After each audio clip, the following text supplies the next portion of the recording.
I'm Howard Lederer, and welcome to the Secrets of No Limit Hold'em. More than 150 million players are playing poker worldwide, and more of that game is No Limit Hold'em. It's a game that offers a tremendous amount of excitement. There's bluffing, there's luck, and there's also a lot of skill. We now come to one of my favorite parts of the game, and that's reading your opponent. Tells are definitely an acquired skill, but if you do acquire that skill, you'll be able to make some of your most profitable decisions at a no-limit hold'em table. Now we're going to look at some of my favorite tells and some very basic tells. Now you have to remember, no two tells are the same, so you're going to have to apply these things to your specific opponents, but if you do, I think you'll see a big improvement in your results. Well, we now come to one of my favorite tells, and that's the quick call. Very often you can catch a big bluff on the river, not by anything your opponent did on the river, but by how he was betting his hand earlier in the pot. Now you'll see here, Janine bets, and Tony's making a very quick call, and that usually indicates a drawing hand. You see, if he had a pair hand, he would have to consider, is my hand good? Should I raise? Should I call, or should I fold? But when you have a draw, you know your hand is beat. You know you have to hit your draw. So there's no decision. You just put your money in and you hope you get there. Now, the beautiful thing about this is that if later on in the hand the draw doesn't hit and all of a sudden your opponent's making a big bet, you know things don't add up and you know you're probably catching a bluff. Calls like these are about as profitable as they come in No Limit Hold'em.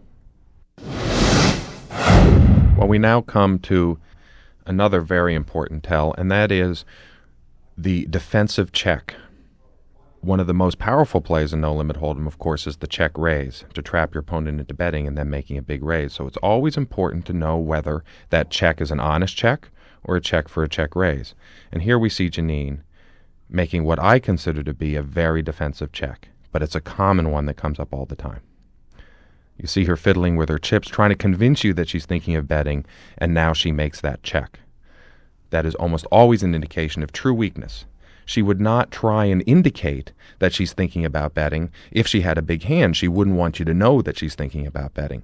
Always consider a player's motivation for showing you something. So if she's counting her chips like this and really showing you that she's thinking of betting and then she checks, that usually means a very weak hand, or at least a hand that doesn't want to bet, and then you make a big bet and you'll almost always win the pot after a check like that. Now, this is a classic tell, and this is when someone puts the chips in the pot with a little extra added emphasis. Now remember, when you're reading an opponent, usually weak means strong and strong means weak. You see how strongly Tony has thrown the chips in the pot there. He's trying to look strong. He's looking right over at his opponent after he does that. And that is a classic strong means weak tell. You see here, he's cutting off the chips, and boom, those last two go in the pot right at his opponent. He doesn't want to appear weak and encourage a call, but of course, if you're aware about tell theory where strong means weak, you're going to see a bet like that, and you're always going to suspect a bluff. Well, this next tell I call the stare down. Now, it's pretty much the same tell that we just saw, but I really wanted you to see it from Janine's perspective, so we're looking right over her head here. Tony's putting his chips in, and see how he sits straight up. He's looking right at her, and he's staring her down. Again, it's the strong means weak here. He's trying to look forceful, he's being a bit defensive, and he's looking over at his opponent. You see, he's considering whether to bluff. There goes the bluff, the few extra chips, and he sits right up, looks right at his opponent, faces his opponent, squares his shoulders up to the opponent. Again, this is a classic bluffing move. Okay, well, this is essentially the opposite of the last two that we just looked at. Again, we're looking right over Janine's shoulder. And this is the classic weak means strong. Look how quietly the chips are going in the pot.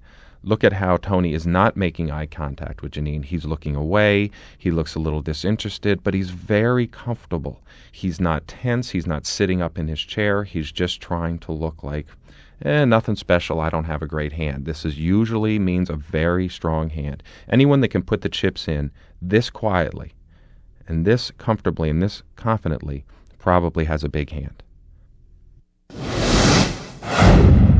These next couple of examples will illustrate why I don't want you looking at your hand before it's your turn to act. we're going to see Janine here. Look at her hole card. She immediately straightens up. She puts a chip on her cards, and she's immediately interested in the action coming around to her. You see, she's in the big blind. Well, if you're thinking of playing a marginal hand here, you're probably going to get played with by the big blind. It's very hard not to give off this tell. You're sitting there. You take a look at your cards. If you're interested, you're going to look interested. If you're not interested, you're not going to look interested. This is a really easy tell to give off, but you don't have to do it if you don't look at your cards until it's your turn to act. Okay, well, we're going to essentially look at the opposite of the last tell, and this is a very difficult tell not to give off if you look at your cards before it's your turn to act. You see here, Janine's looked at her cards. She's kind of looking back at them now. She's not interested in the action. She's just sort of looking down. She's waiting until it's her turn to fold. Well, if I see this kind of tell, I am going to go after her big blind 100% of the time if I'm in late position. This is a classic time when you can deviate from the basic strategy that I've provided you on this tape. And this just goes to show not all tells are the opposite. Here she's being weak, and she is weak. You need to know when someone's telling the truth and when someone isn't at the poker table. Okay, we're now going to look at one of my favorite tells, and it's the kind of tell that you really want to be watching for sort of out of the corner of your eye, and it's a very profitable tell when you do get to see it. So here we have a typical hand. Let's imagine that the game is full. There have been a lot of folds, and now we're coming around to Lori, and she folds her hand, and now it's up to Jim, and he's in cutoff position. He takes a look at his hand, and it's not very good, and he folds. And if you've been sitting in the big blind watching this action, and now it comes around to Mylene, and she's going to make it 600 here on the button, and you look down at sort of a mediocre hand, a hand like Jack 8 or really any two cards, and you probably throw your hand away. But if we pause this now and we go back to what Mylene was doing before the action came up to her, and if you were noticing this out of the corner of your eye, I think you'd have a very profitable situation here. So while Lori and Jim were folding their cards, Mylene took a look at the 9-7 offsuit, which isn't a very good hand, and did a very typical thing that people do when they look down at two cards that aren't very good and they assume they're not going to be in the pot. They get distracted. Cocktail waitress comes up and they start talking to the cocktail waitress, or they order a drink, or they talk to their neighbor here like Mylene is doing, or they just start looking off into space because they're not expecting to play the pot. And now as Jim is about to fold, you see she looks over and she notices, oh, look at this. Everyone's folding to me. Maybe I can try and pick up the pot. And after he does fold, she looks down and she grabs her $600 and she makes her bet. Now, if you've been watching all of this, you realize there's almost no chance she has a good hand. If she had two aces, she's not going to be talking to Jared, her neighbor. She's going to be watching very intently all the action coming up to her. So you need to look for people who are distracted and then enter a pot because everyone's folded to them. And that's usually a sure sign that they have a weak hand. And if I were in the big blind and I'd seen all this, I don't care what I have. I'm going to re-raise and I'm going to pick up that money and I'm going to win about $1,000 with almost no risk. There's almost no chance that she has the kind of hand that can call me.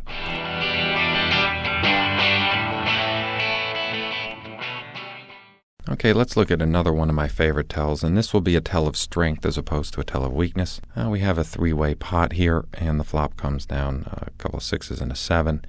Jim's in first position, and he checks, and Jared is next to act, and he checks, and now we've come up to Jai, and he's just sort of kind of staring at the pot. He doesn't know the actions to him. In fact, it takes the dealer to kind of jar him and let him know that it's to him. Sometimes it's the dealer, sometimes it's a player that says, hey, it's to you. This happens very often, and strangely and almost counterintuitively, it seems to happen a lot when someone has a very big hand. Now, it's not like he's been just looking off into space and he's not interested. He's kind of like looking at the pot, but he doesn't know it's to him. And then when he's told that it's to him, he immediately goes, oh, yes, and then he grabs some chips and he makes a sizable bet into the pot. I have never ever seen anyone bluff after this happens. Basically, you're almost embarrassed. You didn't know the action was to you, and it is very unlikely that somebody, after being informed that they didn't know the action was to them, would then have the wherewithal to try and bluff into the pot. Because you have to understand, when people are bluffing, they want things to be just right. They don't want to be able to look back and go, whoa, I was so stupid. Why did I bluff into that pot? And certainly, having the dealer or another player inform you that the action is to you, it gives someone an excuse not to bluff, even if they might have been thinking about bluffing. The fact that, and almost the embarrassment of the fact that they were told that the action is to them would stop them from bluffing. So when someone doesn't know the action is to them, and then they're informed of that, and then they make the bet, just about 100 out of 100 times, they're actually going to have a very big hand. This is actually a sign of extreme strength when someone makes a bet like this.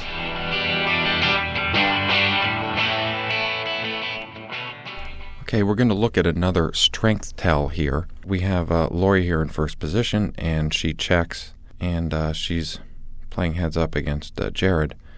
And let's watch him put the chips in the pot here. You see his hands are just shaking. Again, this is almost counterintuitive. I think a lot of people would infer that if someone were putting the money in the pot and his hands were shaking, that he might be bluffing, that he's probably very nervous. But actually, this is usually a sign of extreme strength. There's just a lot of adrenaline pumping through his veins. He's very excited. It's actually a sign of excitement, and you get excited when you have a very big hand. It's very hard to control the adrenaline there. And he is betting. We've looked at this at a couple of angles. You really need to be careful, particularly when an inexperienced player puts money in the pot and their hand is shaking. This is also the kind of tell that's very hard to control. So it would be a very hard tell to send out a false tell on, and it's a very hard tell to disguise if you have the problem of getting very excited when you flop a big hand. So this is definitely one of the reasons why, as a player, you need to become very comfortable in these types of situations. Because if your hands are shaking when you flop a big hand, that's going to be a sure sign of strength. Any of the experienced players at the table are going to know that, and they're going to avoid your big hands. Again, it's very important to be comfortable, and then they're not going to pick up one of the classic strength tells that there are in No Limit Hold'em.